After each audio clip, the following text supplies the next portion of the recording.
이 시간에도 성령님의 주시는 기쁨과 또 깨달음이 함께 하기를 주의 이름으로 축원합니다. 오늘 말씀은 에레미야의 눈물의 기도라고 하는 제목으로 함께 나누겠습니다. 우리나라 한강 작가가 2024년 노벨 문학상으로 선정되었다라고 하는 것 우리 국민들이 잘 알고 있습니다. 특별히 노벨상을 주관하는 스웨덴 한림원에서는 한강을 노벨 문학상으로 선정하게 된 배경에 대해서 이렇게 말했습니다. 한강의 작품은 역사적 트라우마에 맞서고 인간 삶의 연약함을 폭로하는 이 강렬한 시적 산문을 쓴 작가, 이렇게 평가를 내렸습니다. 이는 한강 작가가 시대적 아픔을 자기 아픔으로 여기고 이것을 모든 사람들이 함께 공감할 수 있도록 글로서 잘 그려냈다라고 하는 것을 말해 주는 것이죠. 즉 한강 작가는 다루기 힘들어 하는 인간의 그 아픔, 역사적 트라우마를 강렬한 시적 산문으로 성화시켜서 독자들로 하여금 시대의 아픔을 공감하도록 했다라고 하는 것입니다. 그의 책 채식주의자 같은 경우에는 고기를 먹지 않고 채식을 할 수밖에 없었던 한 여인의 고통과 눈물을 서정적으로 그려내고 있는 것입니다. 소년이 온다, 광주 5.18의 아픔을 그린 책입니다. 오늘 에레미야는 왜 이토록 비통해하며 하나님께 기도하고 있는가 라고 하는 사실을 우리는 한번 되살려보는 시간을 갖게 되었습니다. 에레미야는 눈물의 선지자입니다. 그는 눈물로 기도하지 않을 수 없었던 것입니다. 과연 에레미야의 그 눈물의 기도는 어떤 의미를 가지고 있을까요? 헛된 눈물이었을까요? 어찌할꼬 하며 비통해하며 애통해하는 탄식으로만 끝나는 기도였을까요? 아닙니다. 오히려 그는 소망의 눈물이요 소망의 기도였습니다. 바로 이스라엘 백성들로 하여금 눈물이 변하여 기쁨이 되듯 애통 속에서 소망의 빛을 보게 한 기도였다라고 하는 것입니다. 사랑하는 성도 여러분, 애통의 눈물이 있습니까? 비통하고 탄식하며 애통하며 기도하는 일들이 있습니까? 왜 나에게 이런 일이 일어난 것일까? 왜 나에게만 이런 고통을 주시는 것일까? 마치 욥이 당한 고통처럼 고난과 고통을 느끼고 있습니까? 사랑하는 성도 여러분, 하나님은 우리의 고통을 잘 알고 계심을 믿으시기를 바랍니다. 그리고 소망을 가지시기를 바랍니다. 에레미야의 눈물의 기도는 소망의 기도인 것입니다. 오늘 에레미야의 눈물의 기도를 통해서 슬픔이 변하여 기쁨이 되는 은혜의 시간이 되기를 주의 이름으로 축원합니다. 먼저 에레미야의 애통의 기도를 살펴보겠습니다. 에레미야 애가라고 하는 책의 제목처럼 에레미야 애가에는 에레미야 선지자의 눈물의 기도가 담겨져 있습니다. 소위 비탄시라고 말하기도 합니다. 특별히 본문 9절 말씀의 끝부분에 보면 에레미야는 이런 기도를 합니다. 나의 환난을 감찰하소서라고 하고 기도합니다. 9절을 한번 읽어보면 이렇습니다. 그의 더러운 것이 그의 옷깃에 묻어 있으나 그의 나중을 생각하지 아니하며 그러므로 놀랍도록 낮아져도 그를 위로할 자가 없도다. 여호와여, 원수가 스스로 큰 채하오니 나의 환난을 감찰하소서. 새 번역 성경에 보면 이렇게 번역해 놓고 있습니다. 그의 더러움이 치마 속에 있으나 자기의 앞날을 생각하지 않는다. 그렇게 비참해 줘도 아무도 위로하는 이가 없다. 주님, 원수들이 우쭐댑니다. 나의 이 고통을 살펴주시옵소서. 이렇게 기도하고 있습니다. 예레미야는 지금 바벨론에 의해서 망해져가는 남유다를 보며 애통하고 비통해하며 기도하고 있는 것입니다. 그의 더러움이 치마 속에 있는 것처럼 그들의 잘못을 깨닫지 못하고 나라가 망해져가고 있음에도 불구하고 자신의 앞날을 생각하지 않는 그들의 모습 앞에서 애통하며 기도하는 예레미야를 볼 수가 있습니다. 지금 꿈을 꾸는 것도 아닙니다. 자신의 현실 앞에 펼쳐진 상황이 그렇다라고 하는 것입니다. 본문 1절을 보면 한마디로 끝과 끝을 보여주는 장면을 적고 있습니다. 슬프다. 이 성이요, 전에는 사람들이 많더니 이제는 어찌 그리 적막하게 앉았는고. 전에는 열국 중에 크던 자가 이제는 가부같이 되었고, 전에는 열방 중에 공주였던 자가 이제 강제 노동을 하는 자가 되었도다. 예레미야는 예루살렘의 패망의 순간을 큰 충격으로 받아들이고 있는 것입니다. 번영했던 예루살렘이 폐허가 되었고, 영광스러웠던 그 장소가 수치의 장소가 되었고, 존귀했던 곳이 비천에 거하는 곳이 되었다고 지금 한탄하며 애통해하는 것입니다. 예레미야는 이러한 환난을 몸소 느끼면서 하나님께 1인칭으로 나의 환난을 감찰하여 달라고 기도하고 있습니다. 여기서 감찰이라고 하는 히브리어 레에라고 하는 단어를 보면 보다, 보다라는 의미를 가지고 있습니다. 봐달라라고 하는 겁니다. 봐달라. 이게 무슨 뜻일까요? 관심을 가져달라는 것이고 사랑해 달라고 하는 것입니다. 사랑은 관심으로부터 시작되어지는 것입니다. 예레미야는 백성들의 고통을 온몸으로 공감하면서 그래서 1인칭으로 나의 환난을 감찰하여 달라고 기도하고 있는 것입니다. 저희들의 환난을 감찰하여 달라고 말하고 있지 않고 나의 환난을 감찰하여 달라고 기도하고 있습니다. 백성들의 대변자로서 하나님께 다시 한번 백성들에게 사랑을 베풀어 달라고 기도하고 있는 것입니다. 사실 잘못은 누가 했습니까? 백성들이 해놓고 재앙의 그 고통은 누가 지금 온몸으로 받고 있습니까? 예레미야가 온몸으로 느끼고 있습니다. 하나님의 사랑과 용서를 하나님 앞에 지금 간구하며 기도하고 있는 것입니다.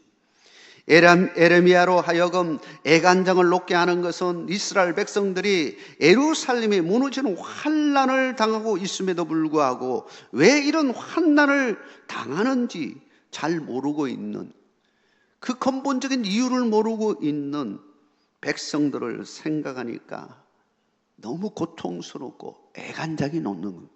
현실의 문제가 아니라 그 현실에 일어나기 전에 이것이 일어날 수밖에 없었던 근본적인 이유를 지금 모르고 있는 이스라엘 백성들을 보니까 너무너무 가슴이 아픈 겁니다. 영적 소경과 같이 한치의 앞도 보지 못하는 그들을 바라보며 안타까움으로 기도하고 있는 것입니다. 더욱이 예레미야가 한탄하는 것은 이런 환난을 당하고 있음에도 누구 한 사람 도와주는 사람이 없다는 것입니다. 다 자기 살기 바빠서 지금 망하는 상황 속에서 내가 먼저 살아야지 하고 뿔뿔이 다 흩어지며 고통 가운데 있는 그 사람들 한 사람도 도와주는 사람이 없는 상황이 펼쳐지고 있습니다.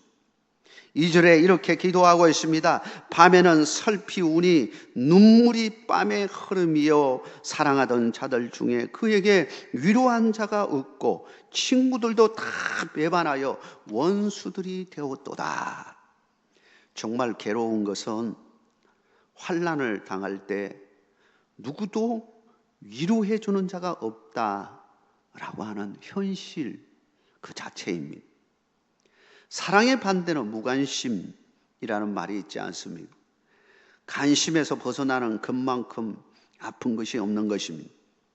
세계인들이 이번에 한강 작가를 주목하고 높이 평가한 것도 바로 여기에 있었던 것입니다. 한강은 쉽게 이슈화할 수 없는 한국의 역사적 트라우마를 서정적인 문필로서 독자들로 하여금 자연스럽게 공감대를 형성하게 만들었기 때문입니다. 공감했다라고 하는 것. 그러고 보면 예레미야는 백성들의 고통을 자기 몸으로 경험한 최고의 공감자이고 위로자라고 말할 수 있습니다. 우리도 사실 공감할 줄 아는 사람이 되어야 하는 것입니다. 민족의 아픔을 나의 아픔으로 공감할 수 있어야 합니다. 나의 가족은 물론이고 나의 이웃의 아픔을 공감할 수 있어야 하는 것입니다. 하나님의 선지자 예레미야의 모습은 장래에 오실 예수님의 모습이기도 하는 것입니다. 대중부자로서 예수님은 우리의 환난을 감찰하시고 친히 임마누엘 이 땅에 오시고 우리와 함께 하셨기 때문인 것입니다. 사랑하는 성도 여러분, 그 고통의 순간이 올 것을 미리 아시고 하나님께서는 예레미야 입을 통하여 미리 주신 위로의 말씀이 있습니다. 이사야서 41장 10절에 이렇게 말합니다.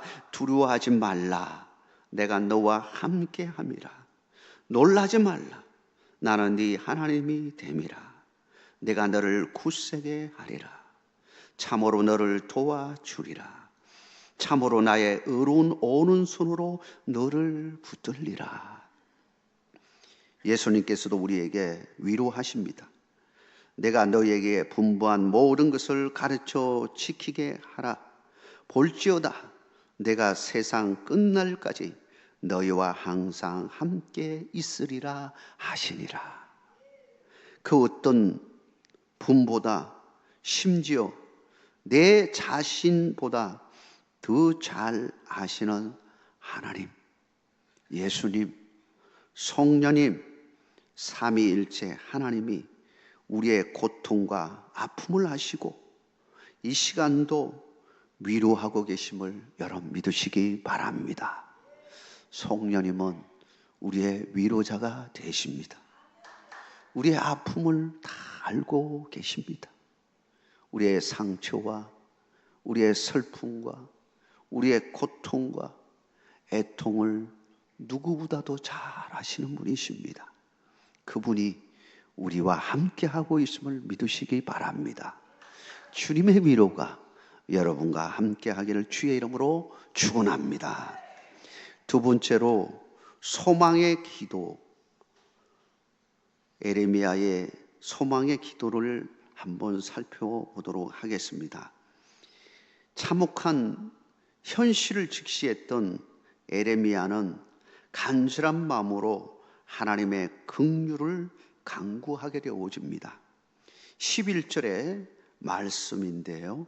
11절을 우리 같이 한번 읽어보겠습니다.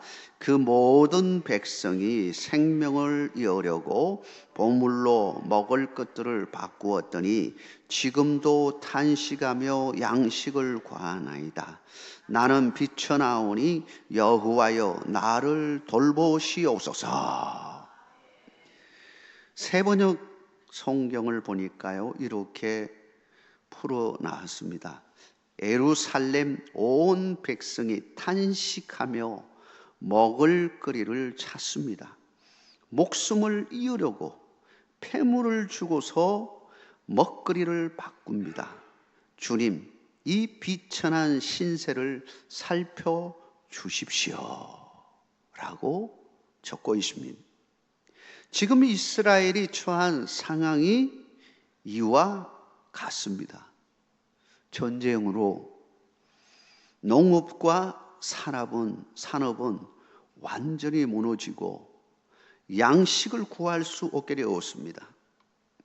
지금도 이 땅에는 여러 곳에서 전쟁이 일어나고 있습니다.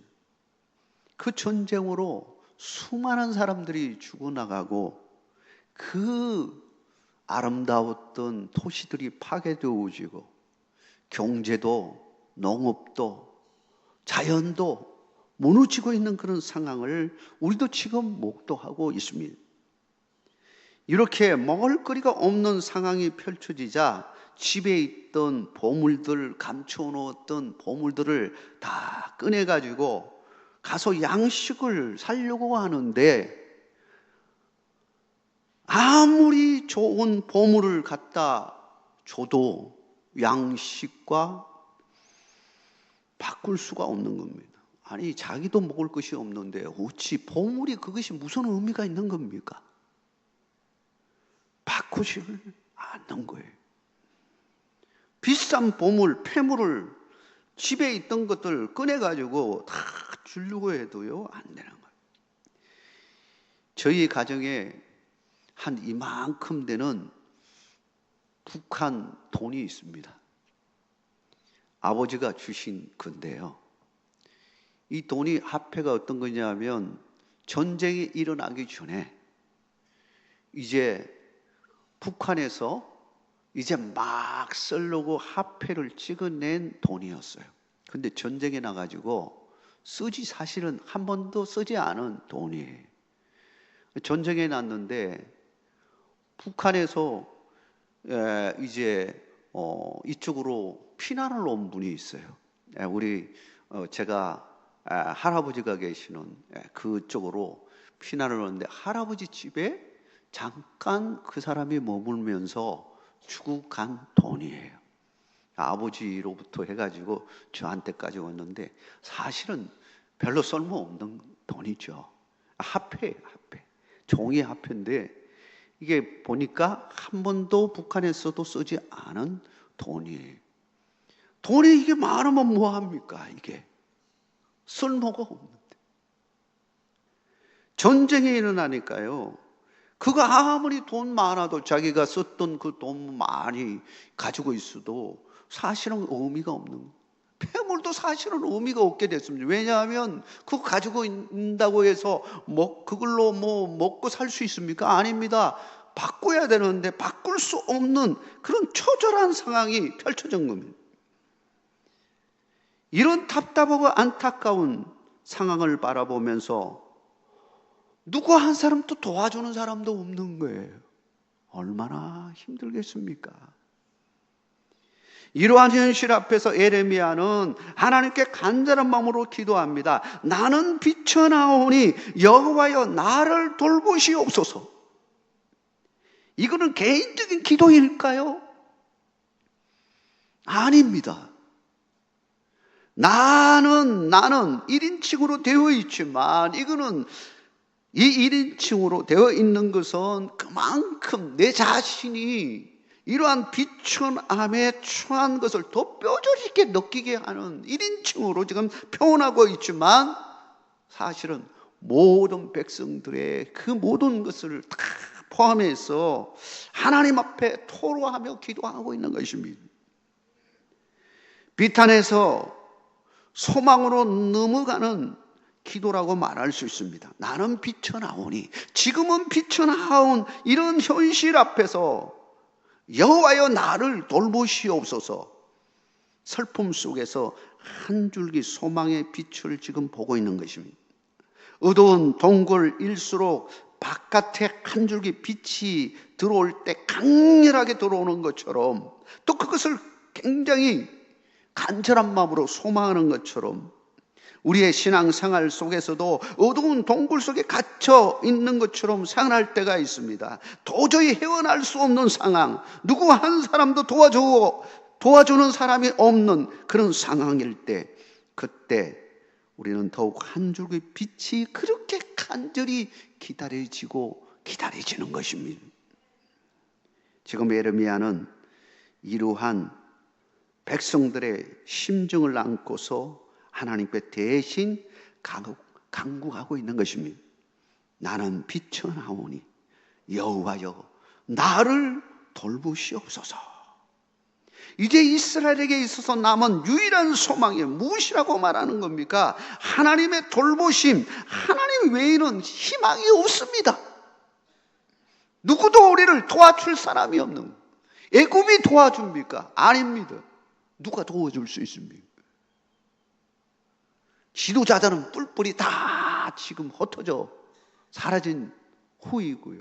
도와줄 사람도 없는 상황을 맞이하고 있는 겁니다. 오직 하나님만이 우리를 도와줄 수 있습니다 하고 하나님 앞에 기도하고 있는 것입니다. 하나님의 돌보심을 기다리는 것 외에는 아무런 희망이 없다고 고백하고 있는 것입니다. 그러하게 에레미야는 하나님께 1인칭으로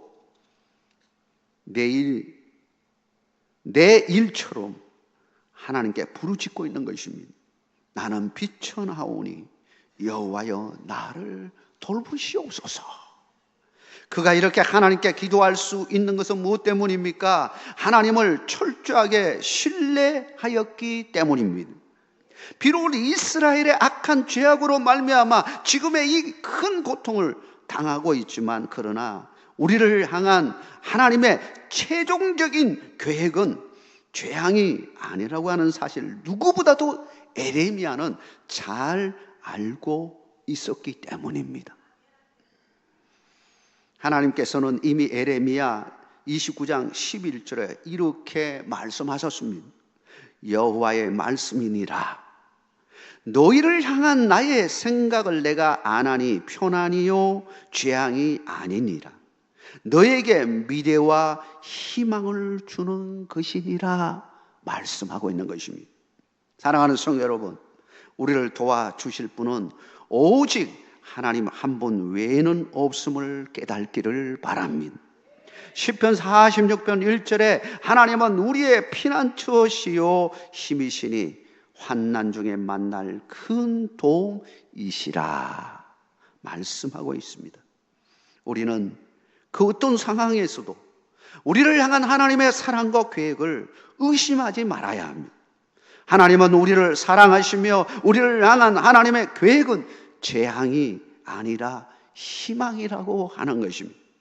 우리의 아픔에 늘 공감해 주시고 위로해 주시고 희망을 주시는 하나님을 붙잡고 오늘도 내일도 영원토록 성례의 삶을 살아가는 우리 모든 주의 백성들의 삶이 되기를 주의 이름으로 축원합니다.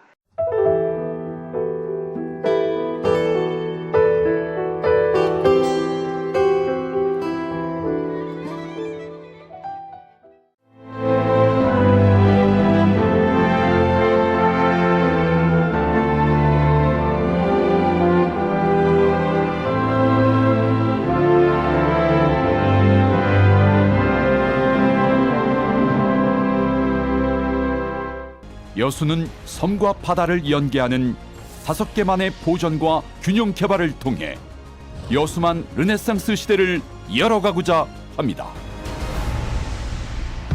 이제 여수의 새로운 미래, 여수만 르네상스가 실현됩니다. 누구보다 먼저, 누구보다 빠르게 미래를 준비해온 전라남도. 교육과 삶, 여행 같은 일상은 행복으로, 미래에 한 발 더 가까이 대한민국의 산업을 지탱하는 그 힘은 전라남도에 있습니다.